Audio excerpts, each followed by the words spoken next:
This is Infants on Thrones. Minisode.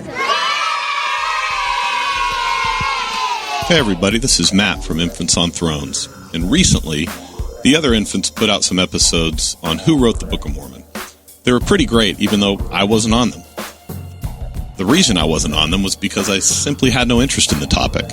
My fellow quorum members and the guests, John Hamer and Craig Criddle, were interesting, thoughtful, and entertaining. I was actually pretty surprised at my disinterest in the topic. It made me realize that I might actually be getting to a point where I'm beyond caring about Mormonism.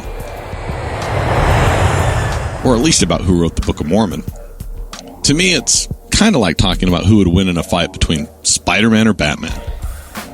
I started to wonder that if I don't care about something as fundamental as who wrote the Book of Mormon, then maybe I'm not just ex-Mormon or former Mormon, but maybe I'm actually beyond Mormonism.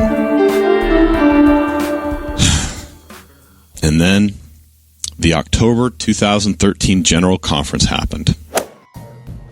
Yes, General Conference. A biannual conference where the leaders of the Mormon Church gather and broadcast what they have to say via radio, cable, and internet. Talks that are received as revelation to active Mormons throughout the world, but what ends up being about 10 hours of empty platitudes and stories or ideas that have been told time and time again. But this conference was going to be different, because after all, I'm now beyond Mormonism, beyond caring about the things this church says and does anymore. I'm beyond letting them get to me. But just when I thought I was out, they pulled me back in. The thing they did wasn't give an offensive talk, although between Uchtdorf, Oakes, and Nelson, they certainly provided enough ammunition. No, it wasn't something that they did, as much as something that they refused to do.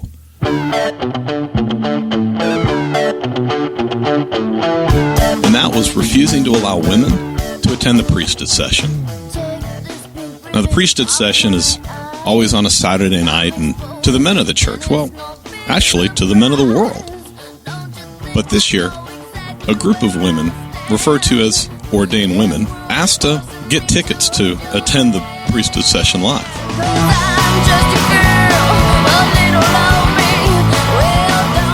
Normally, the talks that were presented in the priesthood session were only available in print in the church's magazine about a month after the conference happened. But this year, for the first time in, ever, the church decided to broadcast it on cable and on the internet. But there was a group of 100 or so women who tried to get tickets to attend this meeting. They weren't allowed to get them. So undeterred, they showed up to stand in the waiting line to get tickets the day of the event. These women arrived, stood in line, and waited as all the men and boys filed in front of them getting their seats. Eventually, these women were allowed to approach one guy and one by one ask for entry. And one by one, they were turned away. In seeing some of the images depicting the women being turned away, all I could think about was the characters of Wizard of Oz coming to the gates of the Emerald City, asking to see the wizard, only to be turned away, disappointed, dejected. But nobody can see the Great Oz. Nobody's ever seen the Great Oz. Even I've never seen him. Well, then how do you know there is one? Because I don't. You're wasting my time. When I heard about what the church did and saw some of the photos that showed what they did, I got pretty pissed off. And this was a weird reaction for me. After all, I'm not what you'd call an activist. I generally don't go in for protests and don't really get the Mormon feminist movement. I mean, of course I think the church should give women the priesthood and ensure that women hold the highest positions of leadership. I firmly believe that if this were to happen, abuse in all its forms, but particularly the way the church fails to respond to child sexual abuse, would improve. But that's probably a topic for another podcast. Despite my views and my beliefs that women should certainly be allowed to have this priesthood and be called as leaders, I used to be, and probably still am, pretty unsympathetic towards women who protest or otherwise agitate for change. It seems to me to be a pretty easy fix. Leave and join one of the millions of other churches who aren't mired in misogynistic doctrines and practices. And yet, despite my no doubt myopic and misogynistic viewpoint, I found myself pissed off at the church's response to the Ordained Women's group's attempts to attend the priesthood session. I tried to let it go. After all, I'm beyond Mormonism. throughout the week after this epic fail by the Mormon Church, I kept thinking about it. And the more I thought about it, I started wondering why I kept thinking about it. And the more I thought about it, I started to think about something that happened to me on my mission. You know what I'm saying? Only 19 white shirts over slacks. Tag on the front, book bag on the back. Modern revelation, the old temples and prophets. Plus there's not a human hand that could ever stop it. Stop it. They call me on a mission. Now, I served in the Micronesia Guam mission in the mid-90s, and I spent most of my time on a group of islands known as the Marshall Islands. I loved my mission, and I loved the people. And the Marshall Islands were very Protestant, and as a result, I didn't really get much or any persecution. The people pretty much took the view that we believed in Jesus and the Bible, so we were the same as other churches. Now, when I first got there, I needed to get a Marshallese Bible, and there were really only two places to buy one: the local library or the local Baptist church. Now, my senior companion, who was and is a great guy and is someone you can actually hear on last year's Fear episode, told me that the Baptist church just wasn't an option because they won't sell Bibles to Mormons. Now, I couldn't believe that.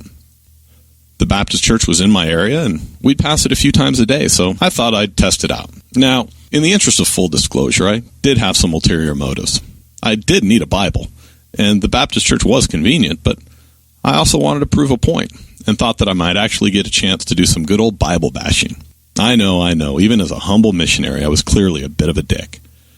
So I knocked on the door, and this lovely, grandmotherly American woman opens the door. Initially, her face lights up.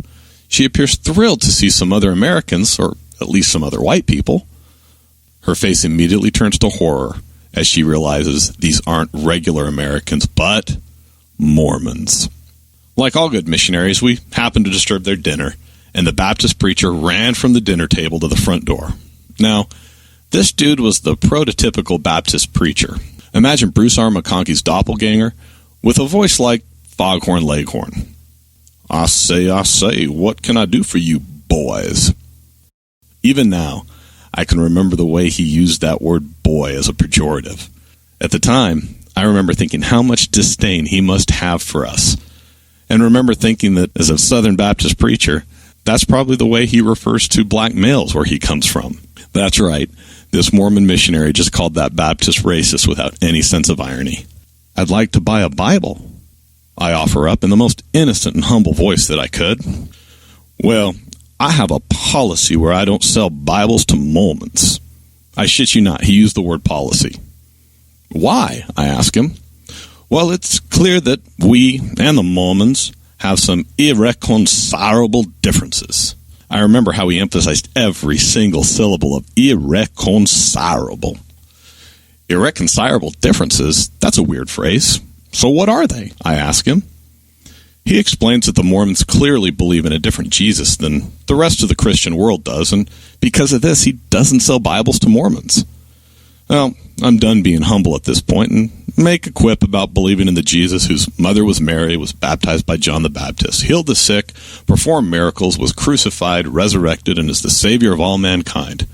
Which Jesus do you believe in?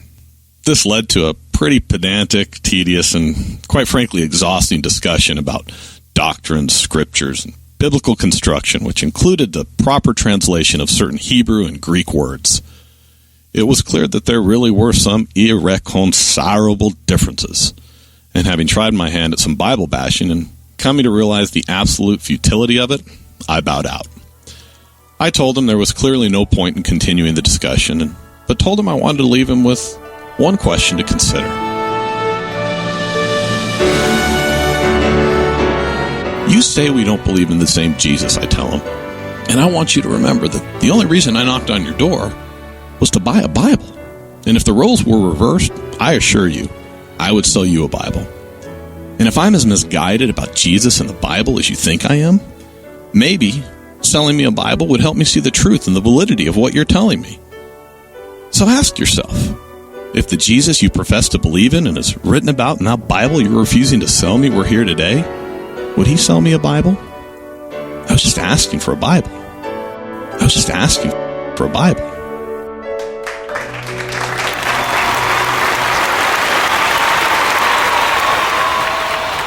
Now, I was pretty pleased with myself as I walked down the stairs and moved on to our next appointment. I felt that I left him confounded at my meekness and humility. But in fairness, it is 20 years later, and it's pretty rare for any argument to end so one-sided. But I do find that I win most of my arguments, especially when I'm recounting them years later and the other person involved, or anyone else who might have been present, isn't there to contradict me. But the last part really is pretty close to what happened. I left feeling that my words really had the possibility of having some impact on this Baptist preacher, that I was planting seeds that would eventually have some real and substantial change in the way he sees things, or at least in the way he treats my fellow Mormons. In reality, he more than likely left the conversation even more resolute and entrenched in his position. No doubt whatever I did only confirmed his viewpoint of Mormons and the wrongness of our position. After all, I was trying to prove a point, and I wasn't all that humble. But my last statement is still correct. I was just asking for a Bible. And even if we were both in the wrong, I feel very confident in saying that his wrongness in not selling me a Bible is a greater wrong than my wrongness in wanting to prove a point. And at the end of the day, if that Baptist preacher was actually an emissary from Christ or God, he would have sold me a Bible. And the point I was trying to prove would have been shown to be false.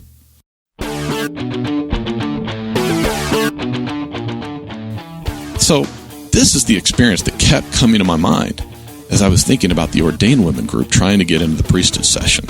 I mean, clearly they were trying to prove a point, and this event was certainly a form of a protest. So I can understand the church being cautious towards them. And I have no doubt that the name Ordain Women raised the hackles of the leaders of the church and the other people who were sent to respond to this group. But at the end of the day, they were just asking to attend a meeting. And regardless of the motivation behind the women asking to attend the meeting, they were just asking to attend a religious meeting. A meeting that's broadcast on cable and that's been historically printed in the church's monthly magazine and online. A meeting with messages targeted to their husbands, sons, brothers, family members, and in some cases even them. A meeting where men viewed as prophets and apostles of the Lord Jesus Christ are speaking.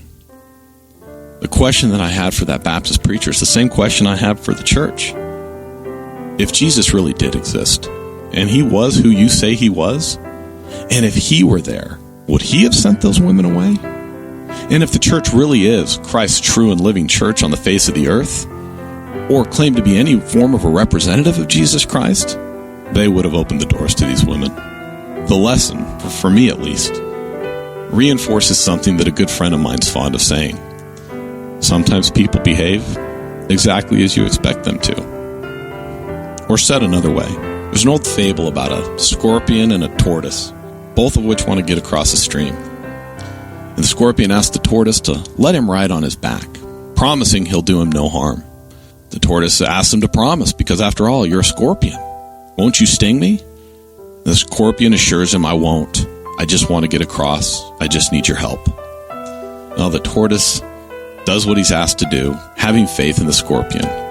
As the tortoise with the scorpion on its back is about halfway across the stream, the scorpion stings the tortoise. The tortoise is shocked and asks the scorpion, why did you do this? Now we're both going to drown. And the scorpion tells the tortoise, I'm a scorpion. That's what I do. You knew what I was when you let me on your back. Sometimes people behave just as you think they might. So this experience made me realize I'm not beyond Mormonism.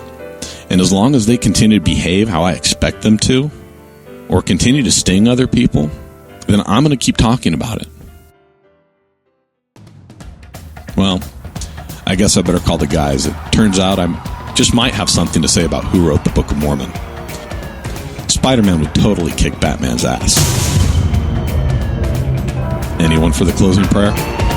Spider-Man, Spider-Man does whatever a spider can. Spins a web any size, catches thieves just like flies. Look out, here comes the Spider-Man.